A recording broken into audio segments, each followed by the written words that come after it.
Hello, I'm Robert Toomey, and the purpose of this video is to show you how to use the current data table functionality in the WG2 Java display. I'm assuming you already know how to load a source and that you've got, say, reflectivity and velocity loaded, for instance, two data moments in your navigator, which you can see down here in the bottom left that I've already loaded. Now, what I'm wanting to do is I'm wanting to look at this data with the BZ, to actually see a BZ scan or look at it in 2D as well as 3D. And that currently down here is in the bottom right, this data tables tab. Now, I'm looking at reflectivity data. So here I've got data table 1, and I've got a set of numbers here and a set of numbers here. Now what this is the data that's over here in this window, represented in 2 dimensions here. This is the range in gates from the center of the radar going up, and this is the azimuth. Now, this in and of itself isn't that useful. So what we really want to do is link these two together so that I can tell where this is in this window. So where that comes into play, if I go down here to this tab here, Sources, Features, and Bookmarks, I'm looking for the Features tab. And when I click on that, I get a list of all the features that are currently in this window. And if I go to the Features window here, and I go to the shopping cart, and I pick Add Stick, what this does is this adds a lat long point on the map that looks like this little blue square. And data tables by default are set to link to that. So this table now will link to this square. And if you see, if I zoom in, you see an outline. This outline corresponds to the outline of this window in 2D, but projected into the 3D world. So if I were to drag this point by clicking with the left mouse and dragging over to here, you see that the table is moving with that point.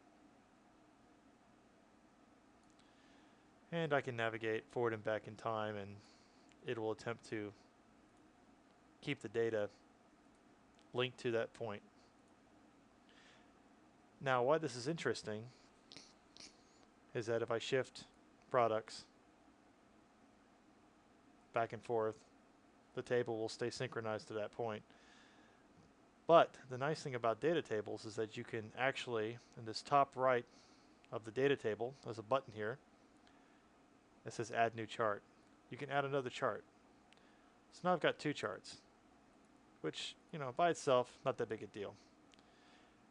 But I can align these tabs. If you click and drag one, you can relay it out where you want. So I'm going to drag it and set it up like that. Now when you notice, when I drag, I've got 2 windows, and they're both synchronized to this reflectivity data. Even that really is not all that useful. But if I go to the top right of this data, the data table, where this little chain is, and click on it, and some of that's probably getting cut off the screen because of the screen capture, but this top one says follow selected top product. This one says source 1 reflectivity, source 1 velocity. When you have this selected, whenever you change a product in your navigator, this will follow whatever you've got selected in this list. So now if I go over here and click on reflectivity or velocity, you notice that the tables here are changing with what I've selected in this list here. However, what I want really is to compare reflectivity data to velocity data. So if I go here and I choose reflectivity on this one, nothing changes because I've got reflectivity selected. If I go down here and click on velocity, this is now changed to represent velocity data of these 2 data sets here. So now when I drag, you'll see that they're synchronized, but they're not looking at the same data. One's looking at velocity data, and one's looking at reflectivity data. And this is a way to compare the data in the same location, even if the number of gates in the data, say the velocity data has more gates than the reflectivity, since it synchronizes by this blue square, which is a lat long location, it will be the correct matchup.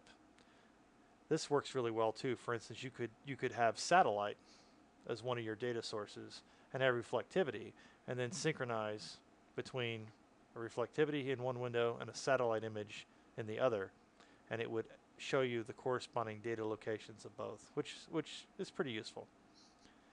And that about does it for data tables right now.